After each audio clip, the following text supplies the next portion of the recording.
could put it under low density. If your density was too great, then you'd have to move up to RP. What I'm thinking might Four. help is, yeah, exactly, me too, only that maybe we could get some examples from Olathe or Lee's Summit, just to see what they've done in RP3 that's different from, you know, what we would have in an MF14 or something like that. You know, what do they, the planned residential mixed use, do they really have those? Do we have a mixed use ordinance in Blue Springs? No one's used it. You know, is this something where we're just using their code and someone else looks at our mixed use ordinance and goes, this looks great? They never contact us, and they don't realize that no one's ever used it. Maybe it's not that good. Or, you know, maybe it's so difficult to use, or you need certain special conditions to use it. I don't know if Shannon or Paige, when you talked with them, if they've used, is that a common zoning district that they use? You know, we didn't get into that at all, think but we- I can I'm just definitely follow up on that. That'd be a good question to ask is the RP2 being used frequently for Yeah, duplexes? well, the RP3 If somebody was comes that- in with the fourplex, what zoning are they Yeah. coming in under? Well, the RP3, are you getting true mixed residential uses, and can you put an apartment complex in the middle of that? Is that gonna work? Or do you have to bump it up to RP4 if Right. you're gonna do that? Well, they go, no, then we're stuck with a traditional PUD, we're right, we hit a wall, we can only do certain things, and RP3 gets us a certain distance, and then we've got Because PUD. RP4 gives you more units per acre, so you'd have to, if you were bumping it up, you probably, maybe what they say is when they do a mixed use with fourplexes and with apartments, it's gotta bump up to RP4 because of the density. Right, so that's maybe our next step for us to help the task force kind of move along, is find out, maybe even just visuals, you know, to see what could actually work, what has worked, if anything. Yeah. Because again, if someone calls us and says, what do you think of your mixed use ordinance, we'll say, don't know, never used it. Well, haven't you had it for 3 years? Yep. I wonder if it would be, You know, I'm not sure if that's the case, I'm assuming it's not, but, you know, they could say, yeah, the RP3 is not doing it. Like I said, most of you all go to just straight PUD on my mixed use. So we Yeah, that's what I mean, maybe that's what they do. I don't think I even looked at your mixed use. Well, that's what I mean. I just only went to Yeah, PUD. but you would still need a base zoning, so you'd have to pick whether it was RP3 or RP4 for your base zoning. Well, maybe that's where they're going too. Maybe they do still have this PUD component, even though they have this residential plan based zoning, it still triggers some PUDs in cases. and I don't know, because what I looked at in the code was specific to multifamily. Well, that's kind of a question we need to Yeah. answer, because we could be, kind of like Mr. Holly said, we could be defining it twice. Right. Or maybe saying, well, this looks like a great plan, and then find out, Lee Summit says, oh no, please don't do it. It doesn't work. Well, going under the assumption that Lee Summit tells us that yes, RP3, RP2, and RP4 are all frequently used, that these are good zoning codes, that they like it. Yeah. Let's look at, I know we got 15 minutes, but let's look at Lee Summit and Olathe and see which ones we like better, because we need to give staff a directive on what to bring back to us in 2 weeks. For the low density,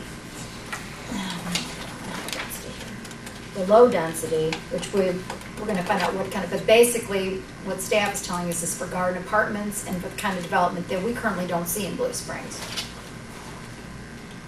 Do we want to stick with Lee Summits that has 10 units to keep it low? 4,000 square feet? I mean, I'm looking at, this is really similar to the RP2. The front setbacks, again, they're offering an incentive, 30 feet for the garages, similar to the RP2. And the two places in Olathe that we liked were the open space, because you had more flexibility on your open space.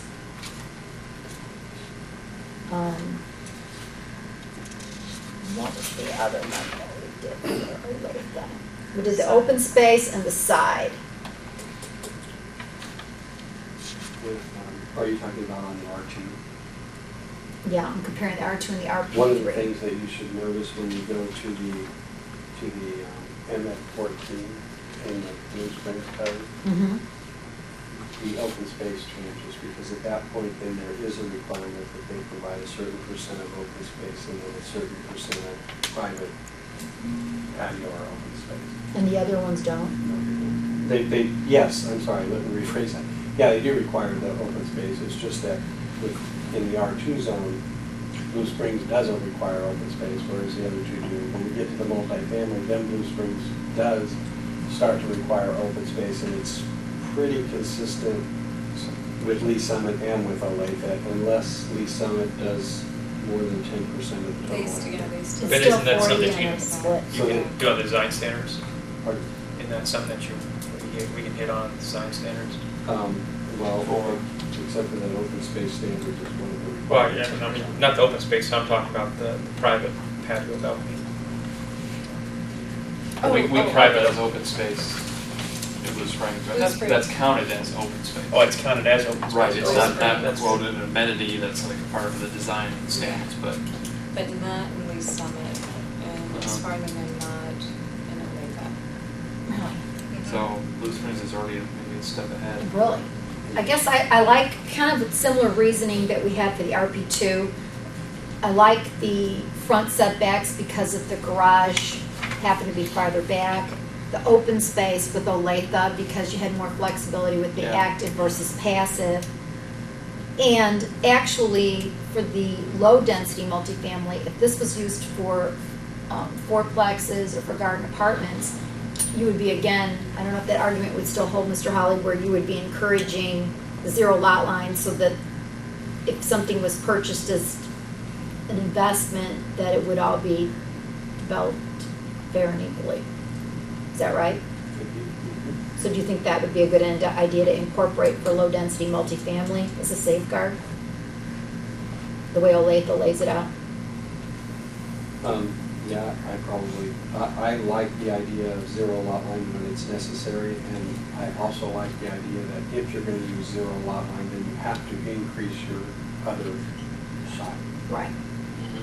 I guess the next question would be, we're more, kind of lay it more out regarding patios and all that. Do we want Right. to take that out or leave that in, or do we think we can incorporate those kind of standards in the quality designs? It's, honestly, I don't know what you think, Jim. I think it's a little limiting to have the 60 square feet private open. It really limits the design, I think that's what you're getting at. I mean, Holds them back. It kind of limits the type of design because you're requiring some open space that's very kind of unit specific. It's very private. I mean, it says that You must every have a unit- balcony and you must have every private unit- yard or you. Every unit is Patio. gonna have on the ground floor, 6x10 patio that's fenced.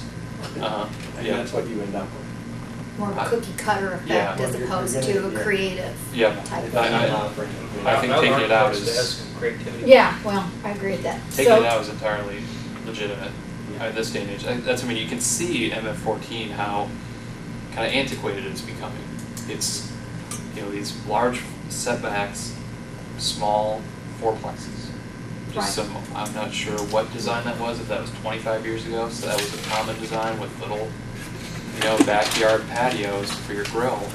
But that's The it, way it was. that's all you get, that's So- what you can build. Is everyone comfortable with kind of following what we did with the RP2, with the Yes. RP3 of Lee Summit, with the exception of open space and side setbacks? Wait a second. What are you doing on units per acre? Limited to 10 because it's low density. What about allowing the possibility of going more if you go up to 15% on open space requirements? So a combination of these Summit and Olathe. Well, if you look at Olathe, I mean, you bring their 15 back down to 14, so it's even with what Blue Springs is now. So you go 12, Yeah, but wouldn't that be more appropriate for the high density? When we get into the 12 units. Yeah. We're at 14 now. Right, no, but what I'm saying So is. we're cutting when- it back. When we get to the RP, right now we're in RP3, I'm thinking for RP4.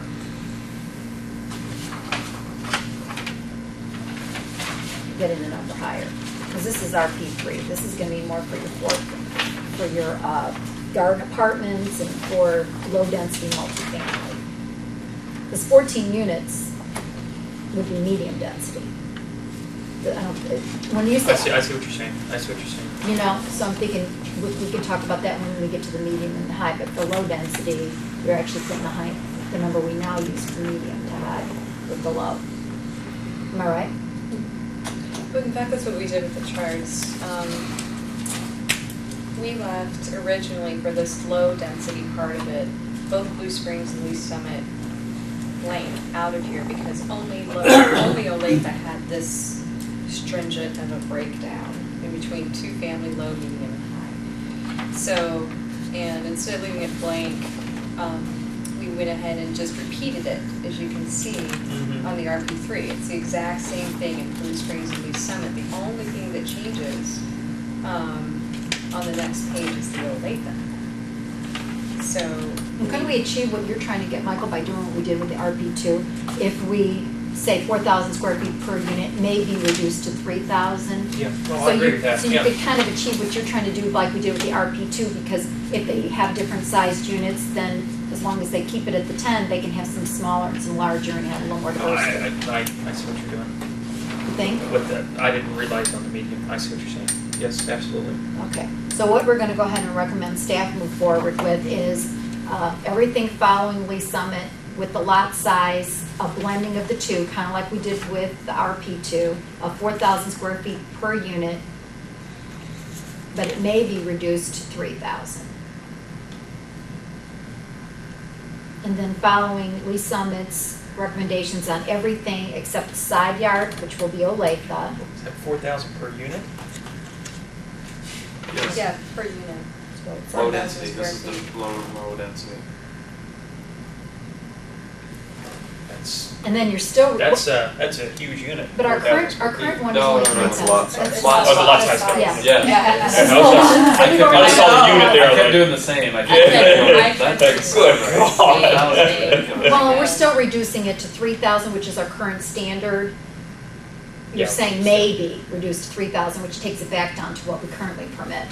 And then Lee Summit on everything except for the side yard, which we prefer Olathes, and on the open space, we prefer Olathe. Now, the side yard, you prefer Olathe of that 20% option from like RP2?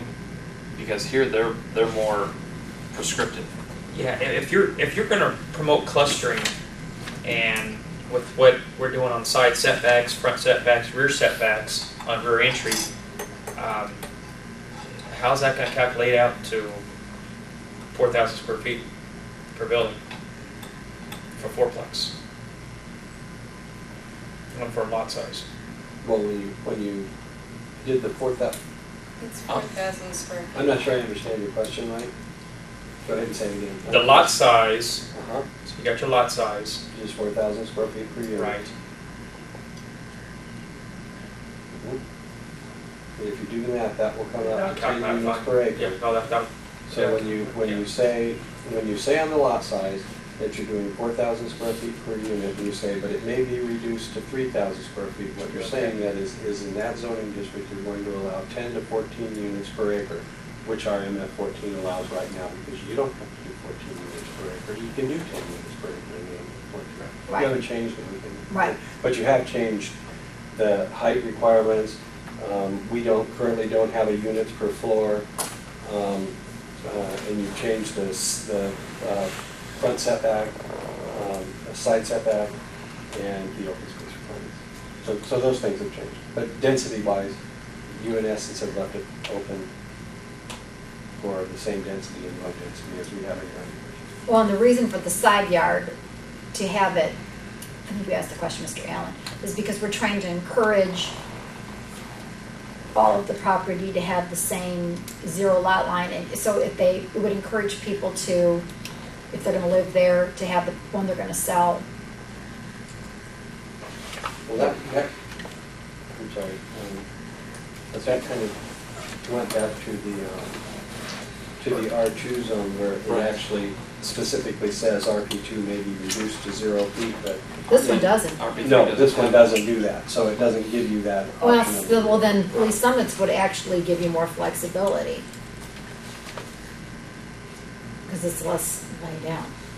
Well, I'm still not that zero lot line though. I mean, if you do that RP2 percentage and allow option of zero lot lines, you can just carry that over maybe to this RP3. That's what I'm hearing. I made a note that for RB3, maybe keep the side yard setback the same as what you see in RB2. I mean, the parts about the one in Olathe I like is the